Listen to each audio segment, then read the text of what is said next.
para hablar de cuestiones económicas y es un conocido, habitual invitado a este programa, siempre lo consultamos telefónicamente, el licenciado Roberto Royman.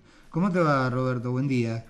Buen día, Julio, ¿cómo estás? Muy bien. Bueno, Roberto, desde este programa la opinión que dejamos trascender es de que el gobierno en general explica todos los temas que se llevan adelante. Algunos son muy controvertidos, por cierto, pero no son sencillos de entender por parte de la mayoría y ya sabemos que hay medios y periodistas de algunos medios que tergiversan las cosas a propósito. Los temas económicos son difíciles de explicar en cualquier parte del mundo y por cierto también en Argentina. A mí me gustaría que vos nos explicaras más acabadamente, desde tu especialidad, lo que generalmente ocurre con el dólar y lo que está pasando con el dólar últimamente. A partir de algunas declaraciones que trataron de ser didácticas, emitidas por Roberto Feletti, que fue viceministro de Economía y que ahora es diputado nacional, y como titular de la Comisión de Hacienda, dijo que lo que intenta, desde por lo menos hace un año, o casi un año, este gobierno, por ahora infructuosamente, claro, es desvincular al sector externo de la política monetaria. Es decir, que para poder emitir moneda con independencia del nivel de reservas internacionales. Es un concepto en sí mismo difícil de explicar para el lego, pero me gustaría que usted, que vos abundaras en algunos detalles. Bueno, no es fácil, pero somos optimistas. Primero, si ganó Independiente, ganó Racing, enfrentamos la semana con otra disposición. River ganó también, perdón, ¿no? Quería decir. Sí. Pero esos no cuentan para la óptica de Roberto. No, además fue con el segundo principal equipo de Avellaneda, le ganó 4-0, alguna vergüenza. Claro. Mire, la verdad que es complicado el tema de la economía en general, sobre todo cuando se la quiere hacer complicada, ¿no? Yo siempre digo que los economistas a veces es como las recetas que dan los médicos, que la letra no se entiende para que no se pueda automedicar ni copiar la receta, ¿no? Y en realidad es bastante sencilla, es una cuestión que si se le saca la terminología difícil que tiene, no es tan complicado de entender, todo lo contrario. Cualquier persona que además realiza su actividad habitual manejándose con tomar decisiones, con opciones, con ver qué hacer, de dónde conseguir recursos, cómo aplicarlos. Y particularmente lo que es difícil, como decía Galbraith siempre, el templo de la dificultad del lenguaje es la política monetaria, dice, ¿no? Eso es siempre lo que hace más difícil, en un librito muy lindo que tiene también Traducción a la Economía, que es un diálogo, ¿no? Que es todo muy conversado. En este tema, digamos, hay que separar algunas cosas, ¿no? Por ejemplo, si el tipo de cambio está atrasado o no está atrasado, si qué relación tiene la cantidad de reservas del Banco Central con la emisión de moneda local y obviamente en eso cómo juega el comercio exterior, ¿no? A lo que se le suma una complicación que es entender cuál es la función, cuál es el rol de la moneda, porque si no entendemos eso, a veces no vemos el panorama completo, ¿no es cierto? Yo empezar por ahí, que lo más conocido.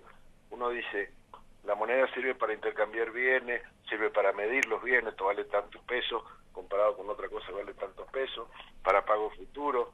Ahora, ¿debe servir para reserva de valor? O sea, ¿se puede ahorrar en moneda? ¿Puede ahorrar en otra cosa? Entonces, en la Argentina tenemos una experiencia bastante mala en lo que ha sido ahorrar en pesos. Por eso muchas veces se produce fuga hacia otras cosas que parecieran no ser tan fluidas, tan endebles como la propia moneda local.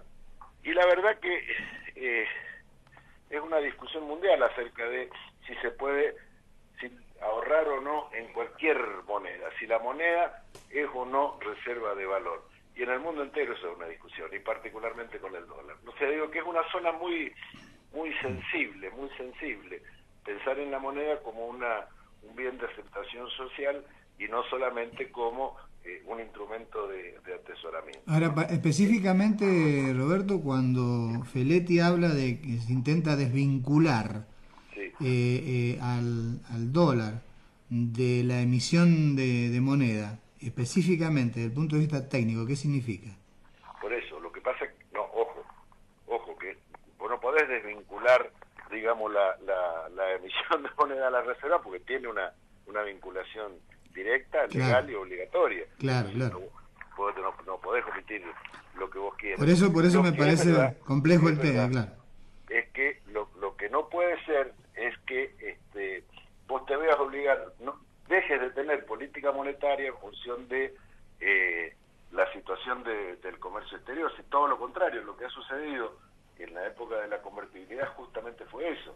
Hoy lo que se consigue es tener un peso que tiene su valor no referido necesariamente a un valor fijo establecido en la ley, sino que tiene, como era en la época de la convertibilidad, sino que tiene una fluctuación, que algunos dicen está atrasado, otros dicen que no, bueno, esa es otra discusión, Claro. pero tiene un sistema de flotación sucia o flotación administrada, como se llama. Claro, perfecto. El problema es el siguiente, por ejemplo, ¿qué pasa cuando vos tenés una determinada cantidad de dólares en reserva, o en todo caso circulando en el sistema financiero, no atesorados, sino circulando, y de pronto se produce algún tipo de sequía de esa moneda, teniendo en cuenta que vos ya has emitido para vincularlo a esa cantidad de moneda, tenés algún tipo de sequía por la fuga de dólares por un lado y porque se pagan los compromisos externos con parte de las reservas. ¿Qué pasa en ese caso? Con la emisión de moneda local que sigue circulando. Claro, no, a ver, no hay un retiro. Vos lo que dirías es, si el Banco Central lo que necesita es comprar dólares, lo que tiene que hacer es emitir pesos, y por el contrario, si lo que necesita, porque tiene dólares, ¿qué es lo que hace? Emite pesos, digamos, ¿no? Perfecto. En las reservas. Pero en realidad me parece que esa desvinculación tiene mucho más que ver con que el dólar no se transforma en moneda de atesoramiento, Claro. antes que, incluso en el peso tampoco, ¿no es cierto? Porque a nadie le sirve el atesoramiento, ¿no? Sino, y más con la crisis mundial que hay, sino que se promueva la circulación, digamos, ¿no? Claro.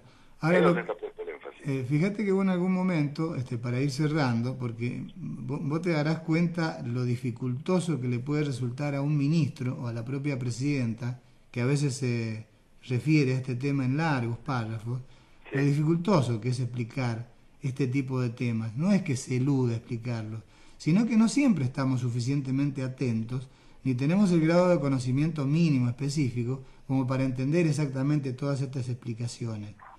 Pero de algún modo, fíjate que vos recién decías que acá en Argentina, y que es el único caso en Sudamérica, para no hablar del mundo, el único caso en Sudamérica en que hay una devoción por atesorar dólares como forma de ahorro. Fíjate que en el mediano y largo plazo, siempre que se compara el atesoramiento o el ahorro en pesos respecto de dólares, siempre sale ganando el que ahorra en pesos por el interés que le da el banco, en contra de lo que se supone por parte de los críticos de que el tipo de cambio está atrasado. Y finalmente pierde en la comparación el que atesora dólares, pero sin embargo la inclinación a atesorar dólares sigue por encima de querer ahorrar en pesos. Sí, la verdad que hay una discusión mundial sobre si las conductas en economía son racionales o no, ¿viste? Claro. No, todo el andamiaje teórico que nosotros tenemos en el neoliberalismo, en la economía moderna, dice que la conducta es racional, y en realidad eso se cae a pedazos, ¿no? Por donde estamos viendo que se actúa irracional, es más en forma irracional que racional. Claro. No de casualidad, algunos de los últimos premios Nobel de Economía han sido psicólogos. Eso te da una idea de la discusión que hay. Creo que es cierto que hay veces que muchas veces se producen conductas irracionales que no a la larga son castigadas, como decís vos, sufrís un castigo en términos de ingreso, en términos de tenencia de bienes, y sin embargo se persiste en ese mismo tipo de error, ¿no? Muy bien, Roberto, te quedamos agradecidos por esta nueva consulta, ¿eh? Un abrazo y decirle al nene que ponga música más moderna, más allá que sea mina. Bueno, hasta cualquier momento, Roberto. Un abrazo. Chao, Vamos chao. a decir.